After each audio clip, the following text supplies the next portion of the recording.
Regression is a class of supervised learning algorithms where the output variable is continuous in nature.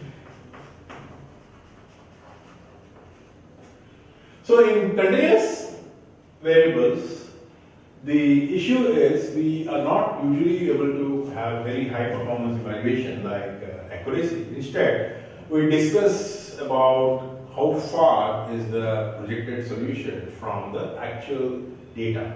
And that's why we have errors condition like root mean square error, which gives an idea of what is the average spread of the error in terms of what is the average distance between projected point and the actual point.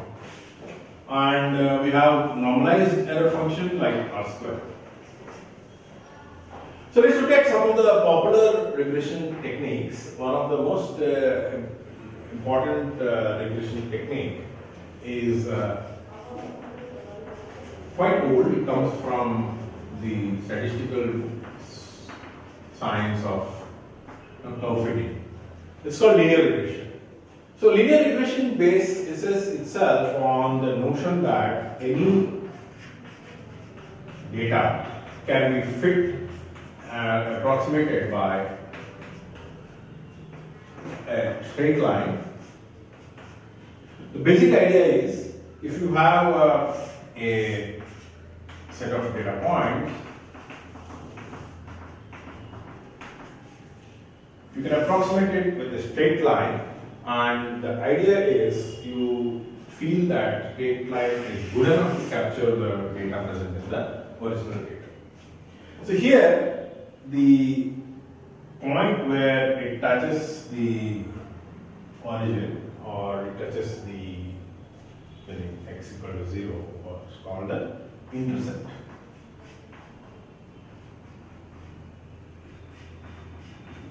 So that is intercept. And then the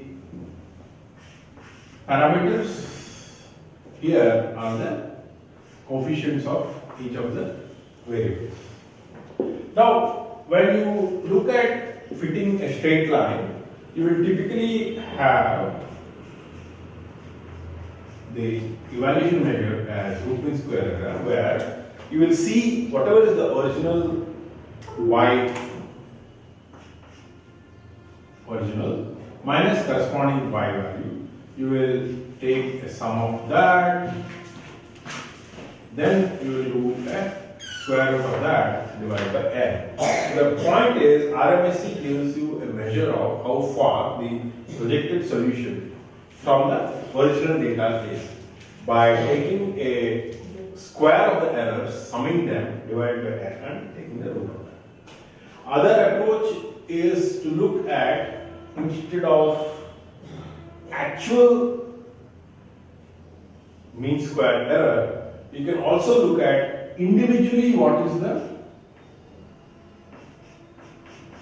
gap between projected and this is called the residuals. So residuals are nothing but the gap, exact gap between projected point and the actual point. So there are several reasons why we want to keep residuals to the minimum so that the net RMSE is lower. So usual idea is that usually you may have infinite number of potential candidates for M1 and 2 and 3 and 0 etc. It can be candidate straight lines describing the original data. But the idea is you try to minimize the error function which is RMSE. And the coefficients which give rise to the minimum error is what is chosen as the final candidate solution describing your original data, and this becomes your final model. So there is an alternative explanation to how to arrive at this by means of something called as gradient descent, in terms of how you can look at error as it proceeds with different combinations of M1 and 2 and M0 etc. and how this can be arrived at a minimum point in the global optimization curve, and that is what gives you the resultant so-called estimator for your linear regressor. But the same thing can also be arrived at by using what is known as maximum likelihood estimator. But the idea is both of them converge, and the basic principle is that we try to minimize the overall sum of squared errors, and that becomes the candidate linear classifier for the original input data. As we see, regression is basically the part of supervised learning where the output variable is continuous and we expect the output variable to be a continuous variable rather than a specific class. A class of contemporary to classification trees in context of classification trees in context of decision trees is regression trees. Regression trees is just like classification trees. The basic difference being that in the leaf node, instead of having one specific class, you will typically have a range of values. But the concept of the node still remains same like what you would have in the concept as in a classification tree, namely that you will have to take one variable and determine some range which will break the solution space or search space into two parts. Then at the second level you have another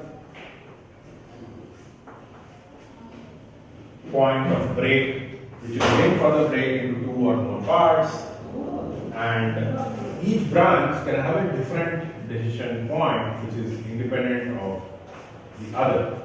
And the way this is chosen, as we discussed, is by looking at how the entropy or Gini coefficient plays out in the context of the corresponding choice of the variable on which you decide to choose.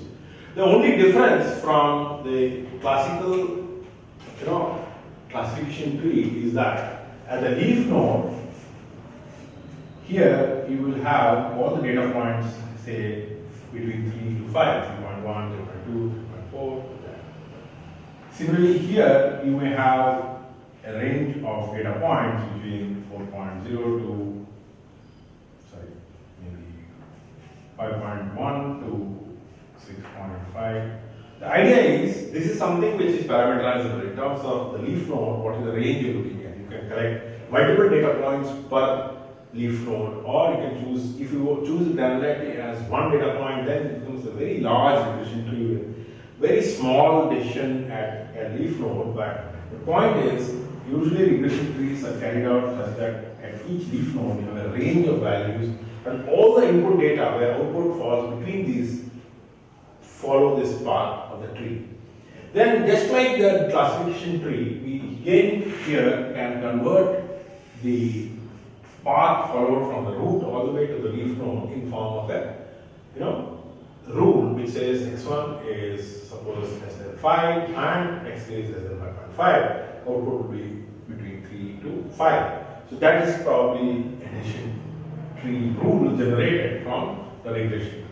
So if you see, the major difference from classification tree is in the way you treat your output variable at the leaf node, and here in the leaf node you do not work on a concept of a specific class of output. Instead, you work on a notion of what is called as a range of the output values which are potentially qualifying for that leaf node. So that way we have converted the problem which is usually earlier meant for classification to take care of continuous output, and the only issue is if you don't manipulate the range for leaf node properly, there is a risk of explosion of the decision tree to a very large size.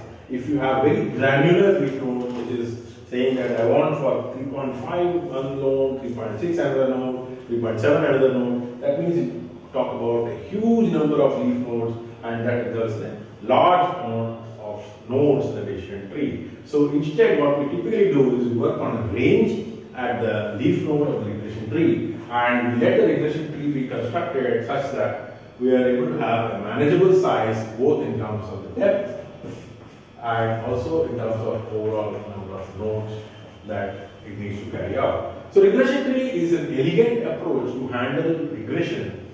Just like the linear regression, it works for regression, but we see that the knowledge representation as contained in regression tree is far more granular as compared to what you see in a linear regression, because we can generate a plethora of rules together forming a knowledge base rather than a simple one-liner equation which is collection of coefficients and a linear sum. So that way regression trees are more powerful in terms of knowledge representation as compared to classical linear